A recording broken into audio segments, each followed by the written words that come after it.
Hello, this is Dr. Paul Cottrell, and I'm going to be going over a video that Cash Jordan just released about theft in New York and how even the cheaper stores, like the dollar stores, which are no longer dollar stores, are going to be closing.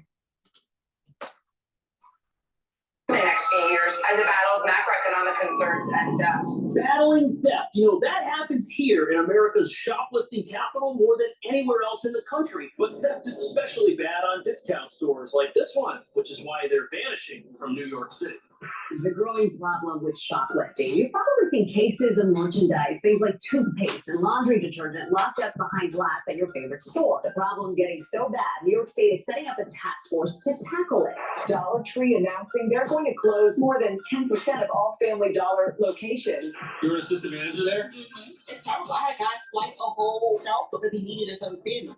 They have no shame about it. They know there's no consequence, or they have the perception that there's no consequence.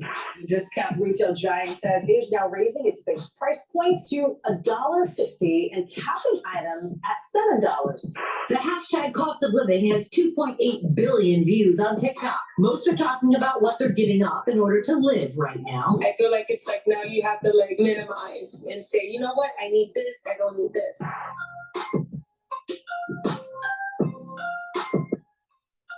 So nationwide, When you have a lawless society,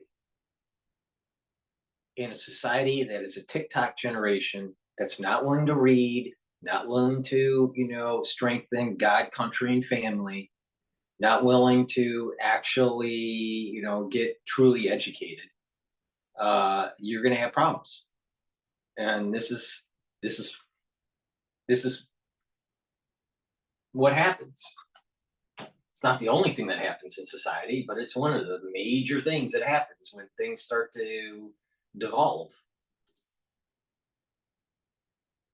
Dollar Tree closing 1,000 of its stores, citing losses partly due to theft. And what nobody's talking about is how especially devastating this new shoplifting epidemic is turning out to be. In New York, you've already got 1 out of every 3 people spending half their income on rent alone, forcing more people than ever to rely on the very stores that may soon close forever. Which is why you'd think city leaders would be more concerned with stopping shoplifting, but they aren't for some reason. Maybe they don't think it's a big deal. Yet crime here is so bad, you've got discount brands like TJ Maxx and Target that have recently shut locations. Other discount stores have also shuttered, and on top of that, an entire mall was recently shut down and all the stores inside closed because of crime. And if you find a store that's open, you'll see walls of glass locking up virtually everything, because the uncomfortable truth about New York City is that we'd rather lock up our products than our criminals. And now that discount stores are in trouble, New Yorkers are starting to ask big questions. Like, how will people survive in America's most expensive city if all the affordable stores are gone? And why is it so hard for the city to actually do something that puts shoplifting to an end? But in order to understand why this is happening, you've got to realize that New York City has made it very tough for these stores to exist for a long time, and the ones that are here have been surviving, but just barely, for years, which is why it's so surprising that nobody saw this coming. Certainly,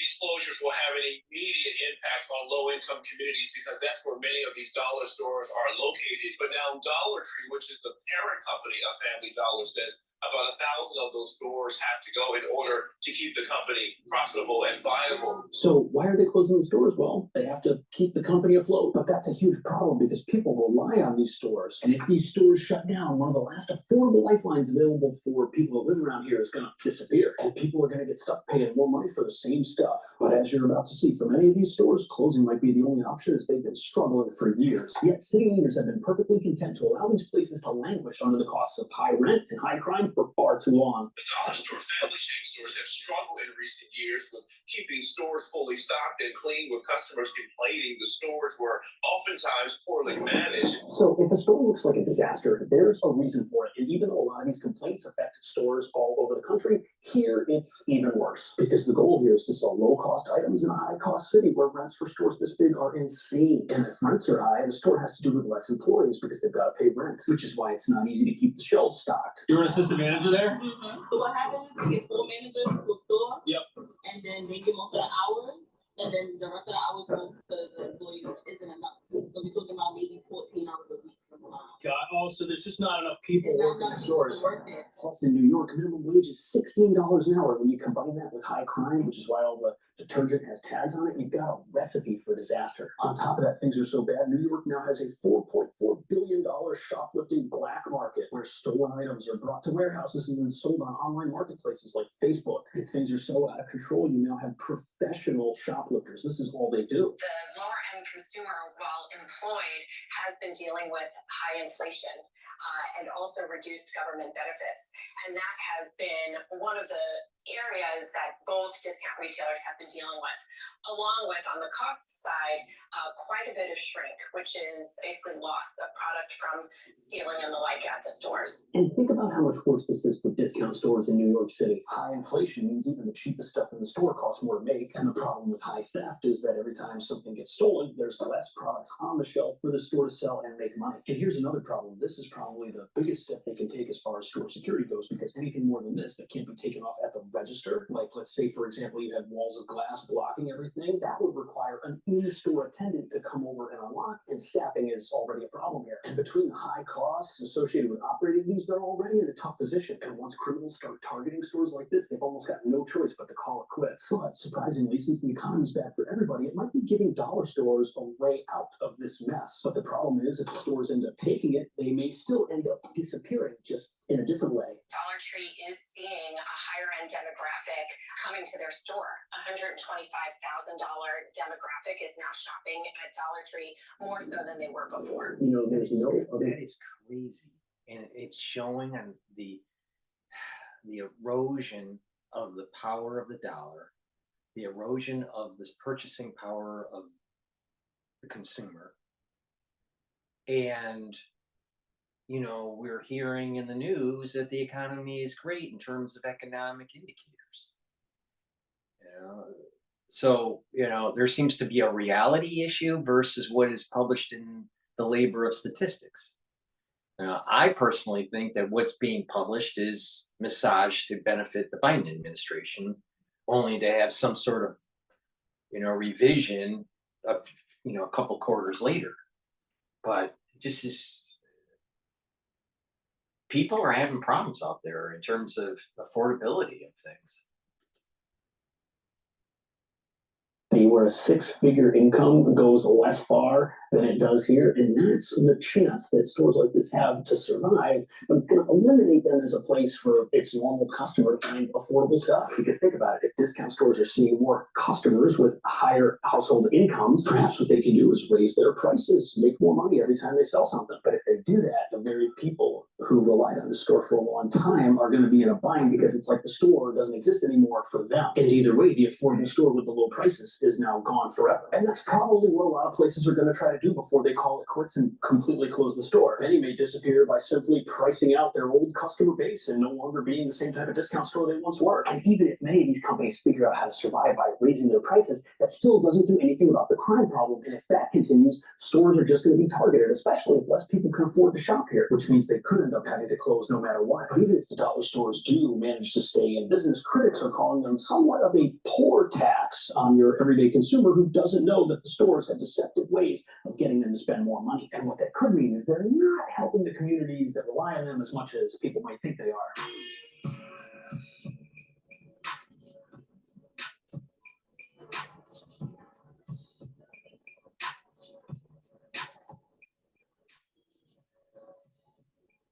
Here we are in Midtown on 40th Street, where we'll find a bunch of discount stores. But there are things going on inside these places that might allow them to make every penny. What am I saying? I like Jack's. I don't want to talk bad about Jack's, but the stuff inside isn't what we think. And I was kind of shocked to learn some of what we're about to look at, especially since I used to live around here and would shop at Jack's other location, which closed all the time. But what's also interesting about these discount chains is, although they sell super cheap items, some of the same items you'll see at a Dollar Tree, they don't have the same types of problems we just saw at Dollar Tree. Maybe it's the multiple security guards I saw in each store. But the critics' contention here is that Let me do a commercial here. Please make sure you subscribe to all my channels. I have 3 channels on YouTube, Brighteon, Bitchute, and Rumble. Also, please help support my news coverage by being a paid Patreon member on my channel. The link is in the description of this video. that will help to make sure that, my news coverage on current events is free to everybody on all 6 channels. In addition, you can also donate on my website, the-studio-reykjavik.com. Link is in the description of this video. On the homepage, you can donate through Stripe, PayPal, or buy me a coffee. That way, you're helping support my news coverage, and it will help to reach a larger audience. I appreciate your support. In addition, I also have a store that sells different types of products, some educational products, some ebooks, and also supplements. So please purchase some of those products if you would like to help support my work and help to support your health and your knowledge.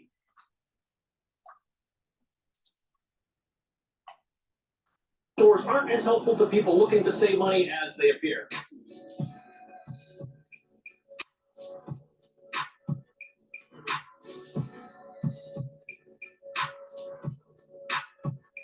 Here's a Colgate toothpaste we bought at CVS compared to the same one from Dollar Tree. These smaller products keep prices low, but also mean you'll need to replace them more often, which means more visits and even more spending. So as an avid dollar store shopper, I would definitely say that this is one of the best stores you could possibly go to. I mean, look at it. It doesn't look like it's got any problems, but the super micro-sized items like this bleach, I mean, look, it says 33% more, but this is like 200% smaller than the size of Clorox I'm normally used to getting, and it's $2. But the thing I never realized was that the actual package that you're buying is somewhat deceptive. I mean, look, we flip this tape over, and that's, I think I've seen thicker rolls of tape for more money elsewhere. It's got the same diameter, but the interior is definitely. So what we have seen over the years with, let's say, at the fast food industry, they're charging more for less fries, for example. Or they are, if you buy a bag of potato chips at the store, it may be the same bag, but the number of chips in the bag is less and it's more air. And you've seen this over the years getting worse. Well, now it's almost all products. So it's a marketing scheme. It's bean counters trying to maximize profitability for these corporations. And it's going to get to the point where if they keep on doing it, the consumer will actually push back. Now, what it does is, in the long run, most likely open up opportunities for companies to emerge that are actually providing quality products, a decent quantity within their unit size, and it'll be affordable. But it has to work itself out of the system. So if you let capitalism really work, right, what will happen is the ones that are greedy, right, that aren't in sync with the buying behavior of the population, these corporations will die or shrink, and there will be other opportunities to emerge to be able to reach this new buying behavior consumer. Quality product at a reasonable price, but it has to work itself out. And that may be years to work out, if not decades to work out. Part of the problems is that we have a change in the supply chain. For the last 25 years, there's been this integration between the United States and China. And we still have a strong integration with China for consumer products that were cheap. But the problem is that the costs of actually making things in China have risen. In addition, there's also a decoupling of the United States with China in terms of its supply chain. And that was exacerbated during the crisis in 2020. So there's a refiguring that's taking place on top of inflation, right? Which is leading to higher prices. And because consumers are purchasing less because of the higher prices, there's gimmicks that are being orchestrated on the product to convince you to buy it, even though you're getting less of a product, and you're thinking that you're saving money. You're really not, in terms of the amount of product that you have compared to the price that you're paying. So, you know, this is going to be a problem going forward. Eventually people will stop buying the potato chips, buying the fries, and buying the, you know, the cheapo tape. And then a new company will come out, new series of companies will come out and provide quality product.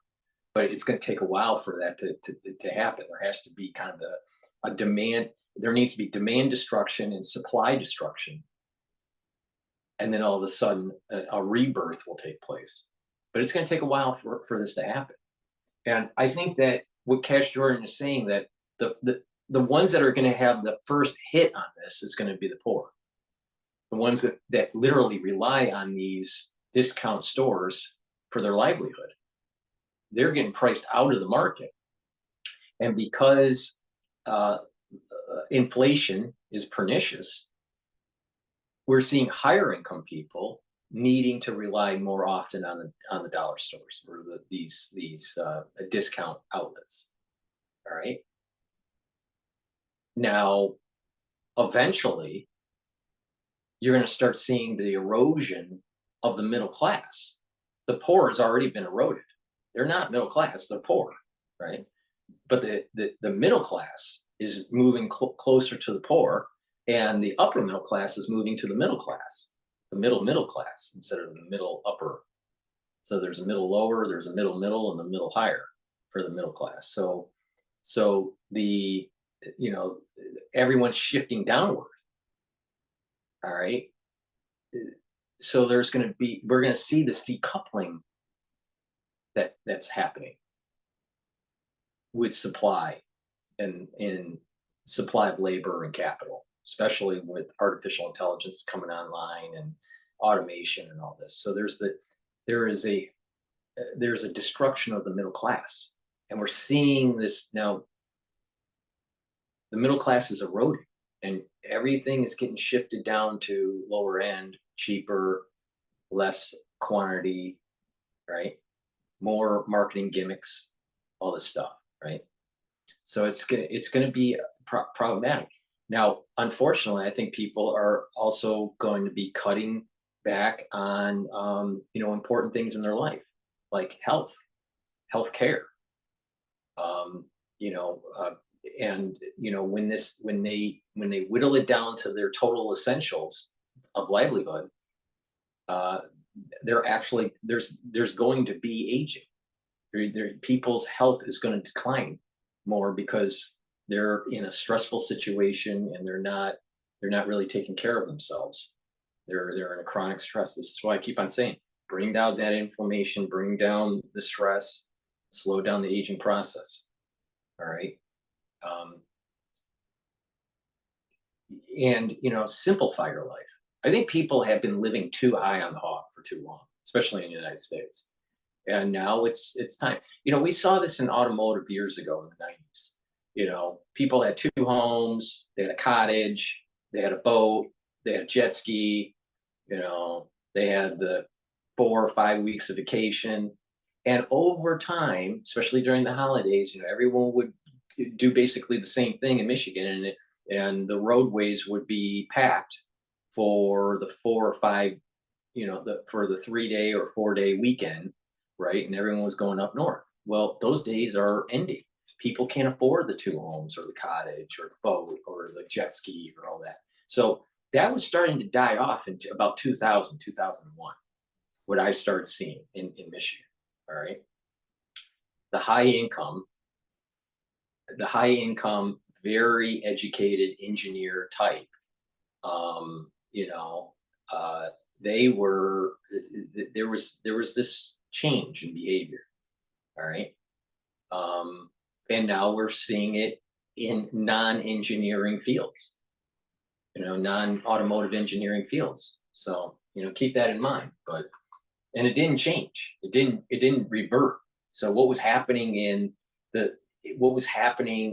early 2000s didn't revert back to the good old days of the 80s and the 90s in automotive in terms of buying behavior. It got worse. People just didn't do these things anymore, or they did it at much less frequency.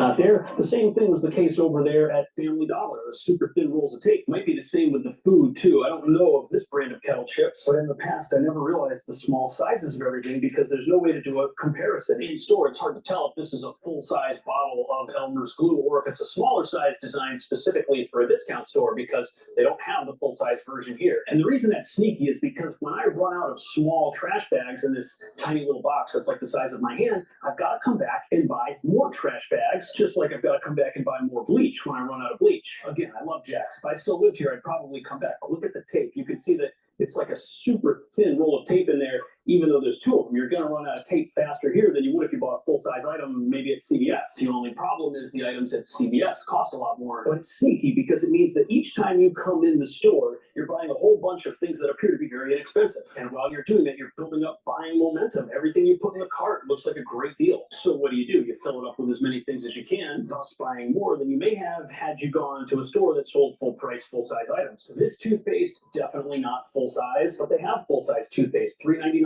I would probably come here and get this. But other items like these electronics for cell phones, I'm not too sure. I can't imagine the $4 headphones sound as incredible as the packaging looks, even though they're lab tested. Plus, it's ultimately cheaper to purchase household supplies in bulk, something you wouldn't really find at any dollar stores. A 6-pack of toilet paper at Dollar General. Let me transition to a commercial from my store. I have very high quality products, and I try to provide products that have dual purpose. All right. Yes, over time, prices have gone up over the 4 years because of ingredients, the cost of the ingredients. But I've been trying to keep it down. So for the ones that are listening to this video, use the discount, all caps, discount 5, and that will be $5 off to help, to minimize the burden when you go to the store to purchase. But please go to my store, the-studio-rakefit.com, and get the products that I offer. I have very, very high quality products. All right. For example, I have Health Max 14 and Health Max 35 and Silver Solution. They're all at different ppms. Silver Solution is at 30 parts per million. This is at 14 parts per million, and then Max 35 is 35 parts per million. But you take a teaspoon of this a day. If you're not feeling well, take a tablespoon of it a day. If you're doing this every day and you need to take it to work instead of taking this whole bottle, which is heavy, right? Get the applicators that are on my store that they're not that expensive, and you get a nasal spray, you get a dropper, and you get a spritzer bottle.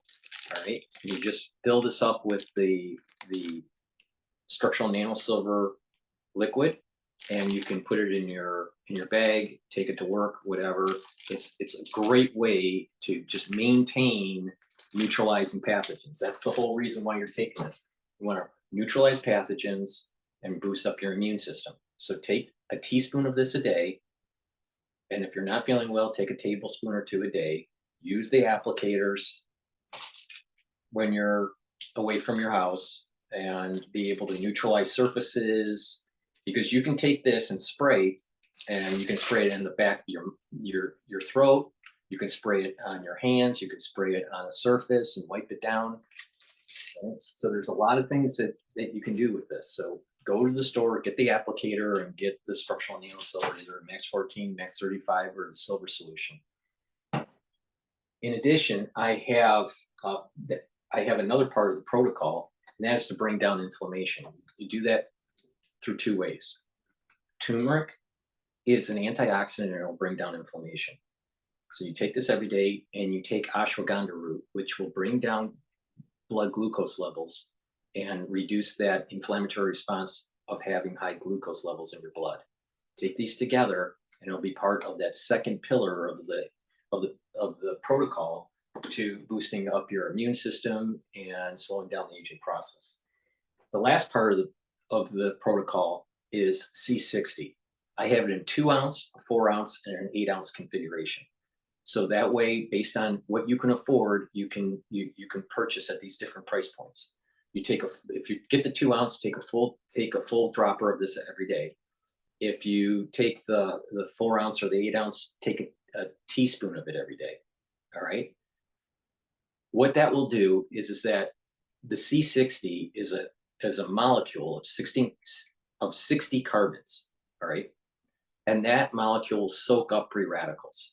So it will reduce the stress that's in the cell, allow the cell to heal. And what will happen is that the mitochondria in the cell will be healthier. And that will boost up your ATP. And that means that you're going to have more energy. So if you're working out and you want to recover quicker, take this before your workout. If you want to just get healthy and you're not really into working out or whatever, take this on an empty stomach. It's the best absorption when you take it on an empty stomach.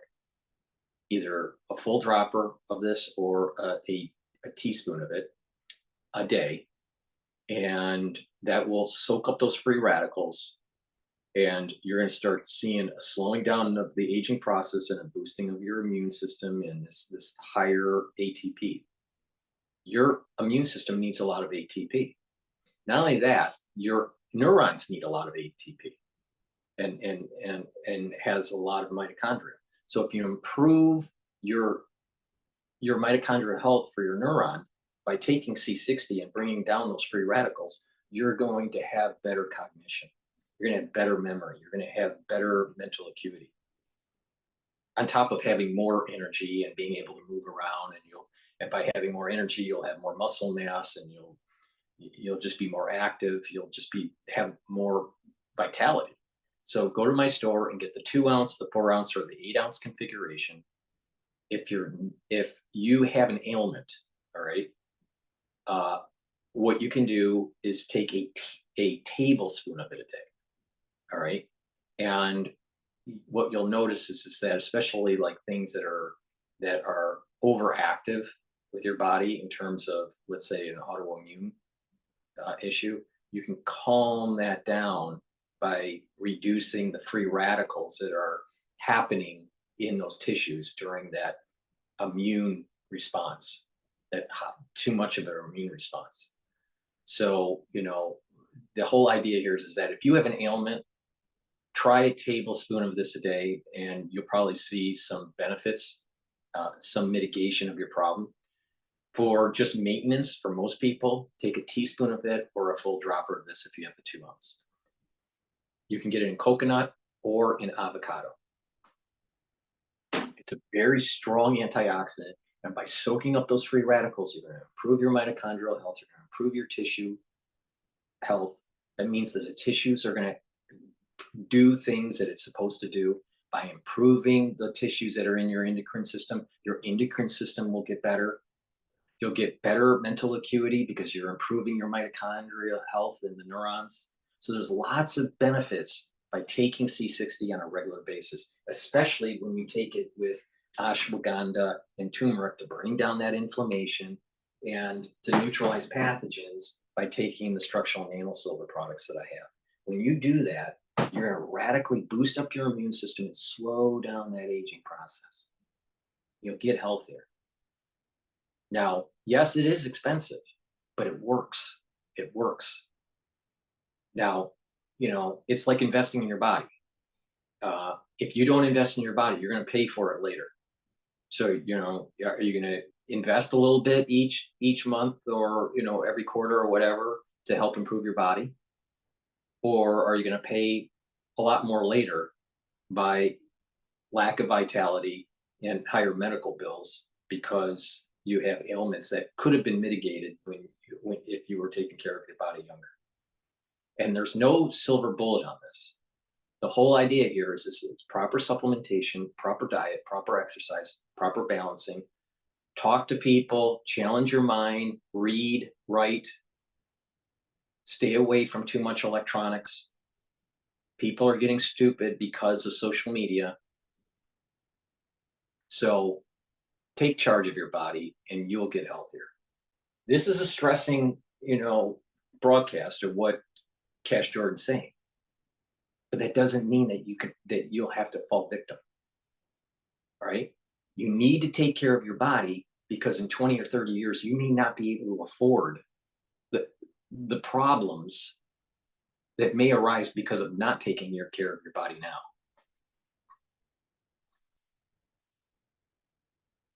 Costs $3, which is 50 cents. Whereas if you order a 24 pack on Amazon for $5.48, comes out to 23 cents. Okay, so the prices in this video are old, but the comparison still exists. Just look at the tiny toilet paper over there at Family Dollar. And the ones here appear to be about the same size. Tiny little rolls. $2.49. And again, here, none of the paper products are brand name or full size, which means there's no way to do a full size apples to apples comparison while you're here. But the reason this is called a tax on the poor is because these tiny little items, you're going to run out of this after 1 or 2 loads of laundry. And even the bigger one here, you're going to run out maybe 4 or 5 loads of laundry. And it costs more money to buy these smaller things. You save when you buy in bulk. And what that means is that by trying to save money at a store like this, you actually end up spending more money in the long run, defeating the entire purpose of shopping here in the first place. At first, $1 pack of AA batteries look like bargain. The dollar store batteries, however, are more likely to leak. Because they are made from carbon and zinc, they don't last as long as name brand alkaline batteries from. So I never knew that alkaline was a selling point, and I've definitely purchased these low quality batteries before without knowing it. On the packaging, it says for low power devices. I guess I didn't realize that that meant it wasn't going to last very long if I put it in a regular device. But in defense of stores like Lot Less and Jack's, we're in Lot Less right now, a lot of these items come from the exact same factories and are made in the exact same places as name brand stuff. Although as somebody with a 5-year-old living at home, I can definitely say all bubble mix is not created equal. And the cleaning supplies may not be as effective if you don't get a well-known brand. It might be more watery, which is something I've definitely noticed with the dish soap that looks too good to be true. This is a lot of dish soap for $8. You gotta work out with this thing. And the non-name brand Band-Aids, these definitely don't stay on as long, that's for sure. But at the end of the day, all of this stuff works. It serves its intended purpose. This thing will mount my phone with a suction cup to a level surface. This wall outlet extender will let me plug more stuff in. And if you're having a party, I mean, are you going to go wrong with 100 plates for $9? And what this means is, despite their imperfections, if discount stores either start shutting down or they change around their pricing so that they are no longer dollar or discount stores, New Yorkers will be worse off, because just about everything else in the city is bankrupting people, and city leaders don't seem interested in addressing those issues either for some reason.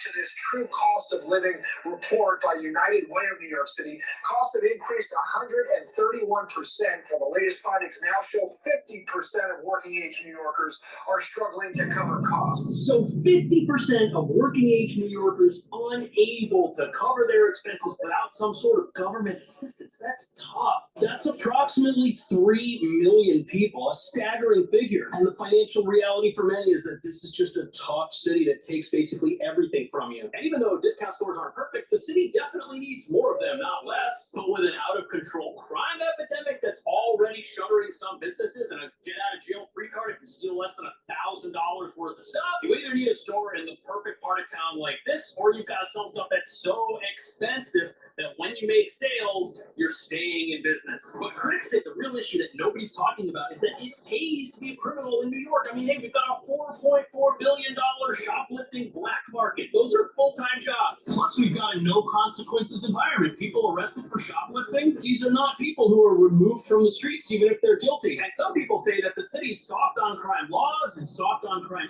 attitude might be contributing to poverty, not erasing it, which was the hope of a lot of these decriminalization efforts. And the evidence for this is everywhere. Just look at how it's hurting small businesses. They don't know how to deal with this. And if big national retailers are having a problem with it, a mom and pop shop. I personally, because I've lived through, I've lived through the Detroit eras of the 70s, the 80s, the 90s, the rebirth, and then a slight decline. And I went to undergrad school, and my first master's was down in Detroit at Wayne State University. So, I've seen that whole arc, all right? And I'll tell you, the difference between Detroit's renaissance started back up around 2000. All right. It was really bad in the 70s and the 80s and the 90s. All right. It was just starting to have a rebirth, especially in the hockey town area, and the waterfront area. Between the suburbs, between, let's say, outside of that hockey town, downtown area, in between that and the suburbs, it was still pretty bad. All right. So if you go down Greenfield or Woodward, you know, and you get past the hockey town and you go towards, let's say, the suburbs, it can get pretty bad. Then the suburbs were great. All right. And that's where the middle class or the upper middle class would live, depending on what area you were in, even, the Oakland County or Wayne County or whatever. So, but there was a rebirth that was taking place in 2000. The rebirth for New York took place during Giuliani's years, but it's starting to fall back to a pre-Giuliani era. And if this doesn't stop, more stores are going to be closing and more people will be leaving. The tax base will start to diminish. The cost of living will increase. The food insecurity will start to increase in New York, and it will literally be the 1970s all over again.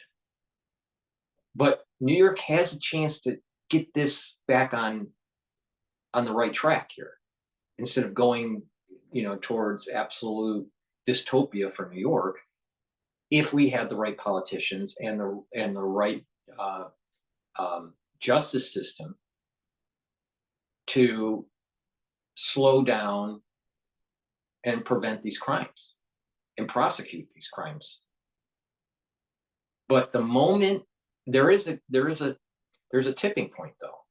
If you go too far with this and business owners leave and people that are higher income leave, then you're talking about a lost decade or two or more in New York, right? You'll always have that super affluent, but the super affluent won't care. They never cared. The upper middle class, it will be not so easy to live in this unsafe environment, and many people will move out. And so you're going to see this destruction that happens within New York. It's not there yet, but it's close. It's close. If we have another mayor that can't get the job done, if we have more district attorneys that are being soft on crime, then the camel's back is broken, and we're going to have at least 2 decades of this kind of thing getting worse in New York. Before we go back to Cash Jordan, please go to my store, the-studio-reykjavik.com, and get the vitamin D3. This is a gene expression cofactor. It also helps to absorb calcium. I've said in many videos and how it can be used to help osteoarthritis. So, and in addition, if you have infected cells from a pathogen, you need to go through apoptosis, and you need D3 to help with that apoptosis. So please go to my store, the-studio-reykjavik.com, and get the vitamin D3 as part of a regular supplementation in your protocol. I take 10,000 units of this. Each soft gel is 5,000 units. So I take it in the morning and I take it in the evening. I also drink milk. All right. So, some people don't drink milk. Some people take calcium supplements, which is fine. I have always been a milk drinker all my life, and I have to have my milk. And if I don't have my milk, I get cranky. So that was a joke. So please, make sure that you're taking calcium, you're taking D3.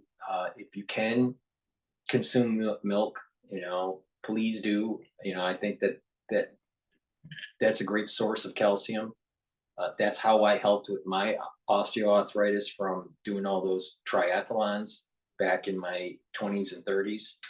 And I took higher doses of D3. I did light resistance training, and I was drinking milk, 2%. And over time, the osteoarthritis went away. When you do this type of thing, you may actually increase the pain in the first 2 months. But then what happens is it starts to abate because there's remodeling. That's why you have to do light resistance training on the problematic joint. And when you do that, it'll start to remodel and the osteoarthritis starts to go away. All right. So that's a little trick that I learned from Dr. Group. And depending on your BMI and depending on the severity of the osteoarthritis, depends on how long you need to do this for and what's the actual dosage of the D3.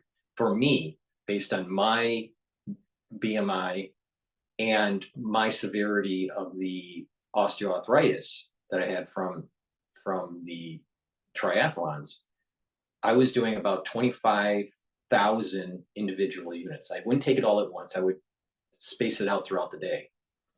And I was also drinking the milk, and I was doing the light resistance training on the problematic joints. And that took place for about 7 to 9 months.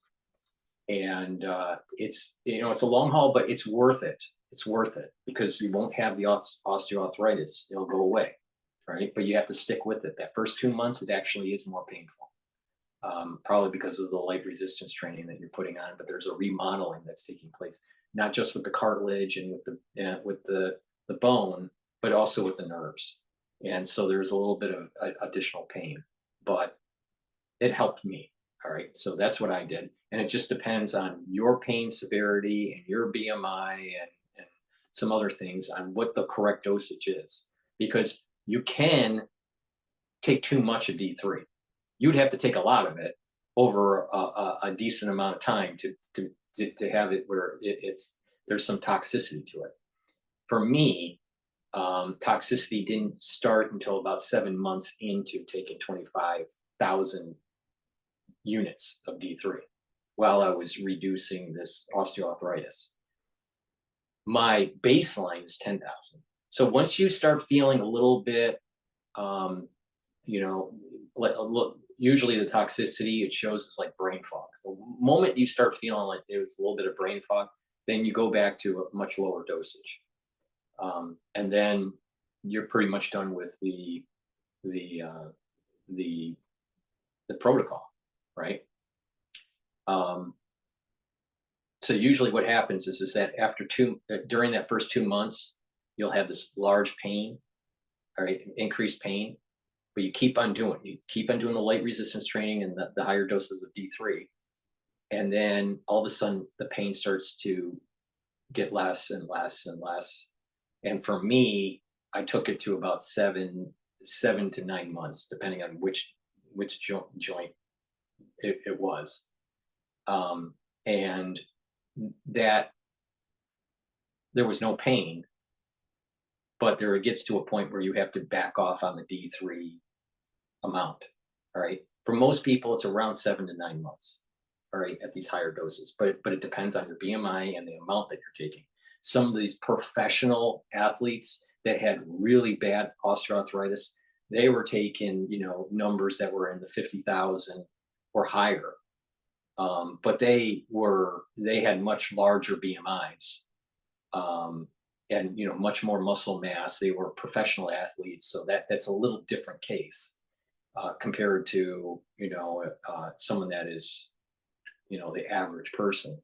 So around 20,000, 25,000 is probably close to what you would want to go for if you were doing an osteoarthritis protocol to try to reduce the osteoarthritis. For me, it eliminated it. But you got to be careful. You can't do it, beyond a 7 or 9 month. After 9 months, stop.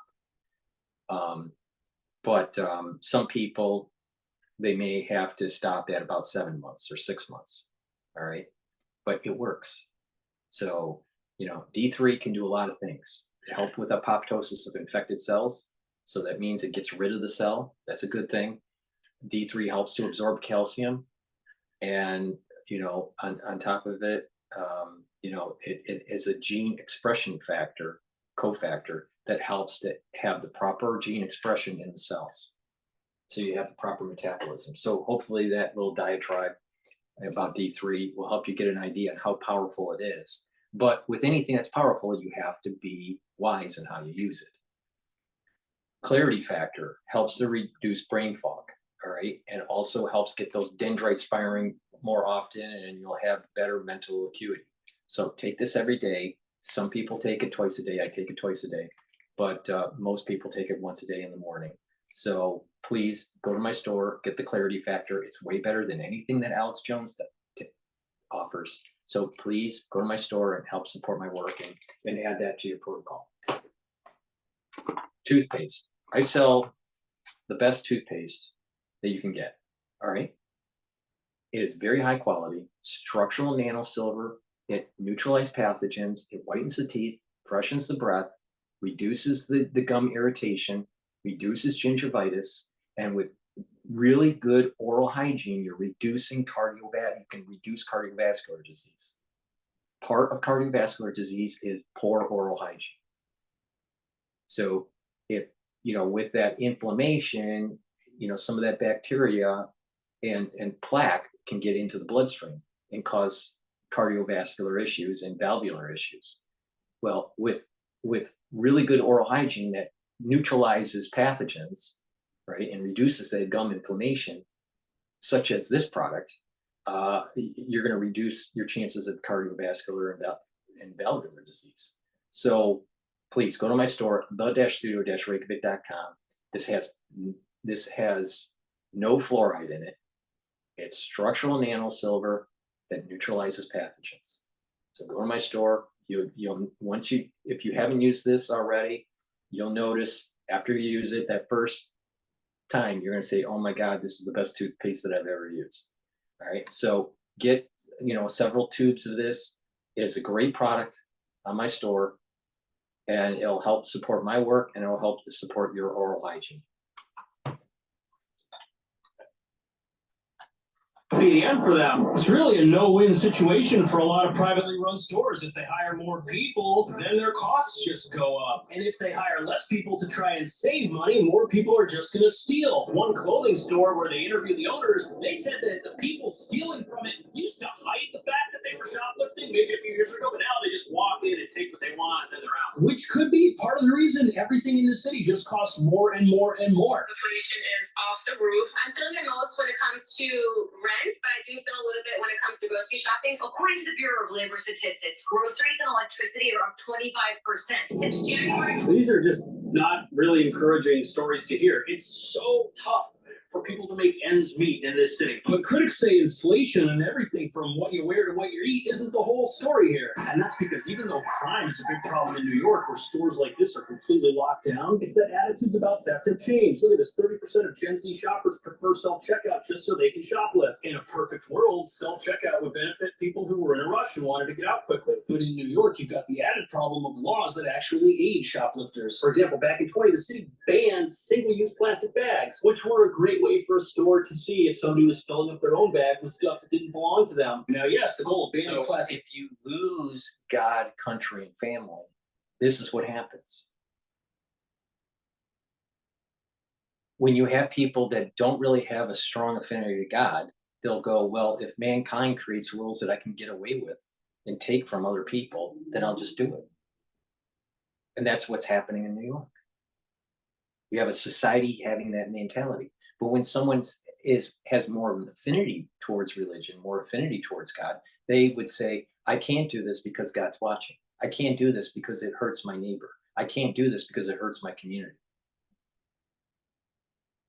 But you have many people that don't care. You have many people that have lost God, country, and family. This is the bedrock of civilization is the family unit. But if you don't have a family unit, then you can, it's a slippery slope. You can, the government doesn't really matter because you don't have progeny, and and you don't really care about the country. And if you don't care about the country, it's a slippery slope to the point where you don't even care about religion or God or morality. So when you have a group of people that are trying to demonize family, it will lead to the loss of God and country and lawlessness. People are going to get judged for what's going on.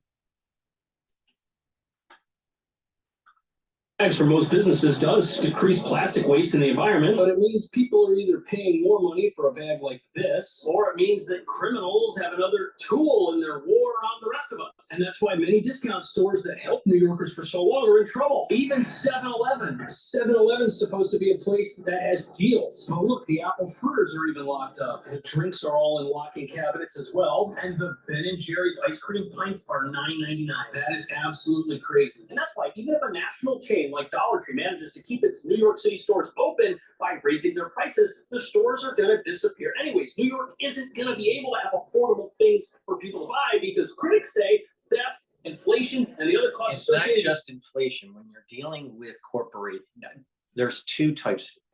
There's two categories I want to bring up here. They're really important: the private company and the public company.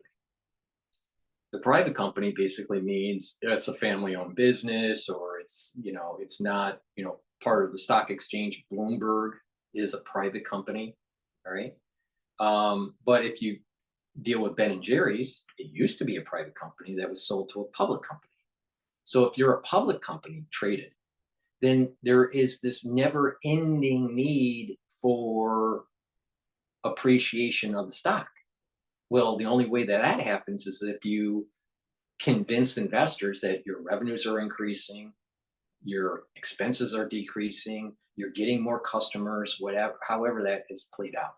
All right. And you're convincing Wall Street analysts that instead of $30 a share, that you're selling at $50 a share. And then every quarter that you're going to, you have to convince Wall Street analysts to keep a buy for that stock, for your company. Well, once you saturate your customer base with the products that you offer, you no longer really can have strong growth. And therefore, it will start to be an S-curve and plateau because you've saturated your market. And then the analysts will say sell or hold on your stock. If you're a growth stock, most likely you don't have a dividend. All right. I'm doing this in generic terms, but and then once you're at the plateau, then you start doing a dividend. But your investors may say, well, this is not a growth stock anymore, and I'm going to get out. So the share price goes down. And so you have the marketing team saying, oh, why don't we just raise the prices? Then eventually start having demand destruction. Then the marketing team goes, why don't we make the product smaller and at the same price so we have more profitability per unit? And that lasts for a little while, and that's what's playing out right now with what Cash Jordan's talking about. This never-ending need for additional profit on a company that has already saturated the market is part of the problem. All right?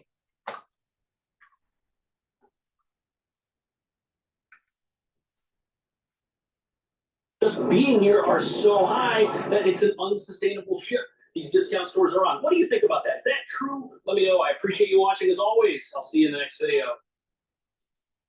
All right. So basically, New York is going straight to hell. And Cash Jordan still plays hip hop that I don't like. Please go to my store, the-studio-reykjavik.com, and get the products that I offer that will help to boost up your immune system and to help to boost up your overall health and slow down the aging process. If you follow my protocol, you are going to slow down the ailments that you will have later down the road in most cases. All right. But it's not just supplementation. It's proper diet, proper exercise, proper sleep, challenging your brain, staying away from too much negativity. You have to be a realist. Don't be, living in a bubble thinking that everything is copacetic. But the other side of the spectrum is that everyone thinks everything's dystopia. That's not true either. We're not living in utopia and we're not living in dystopia yet. All right. But what we do have problems, and you need to be an engaged citizen. Right. But that also means don't be overly stressed. Take time out and detox from the stressful environment of society. Right. That will help to boost up your immune system. That will help to slow down the aging process. Right. So thank you for listening. I'm going to do another video about what's going on in Israel and the red heifer. So stay tuned and watch that video. Thank you for listening, and thank you for supporting. And please share the links to help grow the channel. I'm heavily censored on YouTube for obvious reasons, as I was covering certain things about the crisis in 2020. And I need your help to get over that censorship on YouTube. So please subscribe to all my channels and ask your social media to follow my work. Thank you for listening and have a nice day.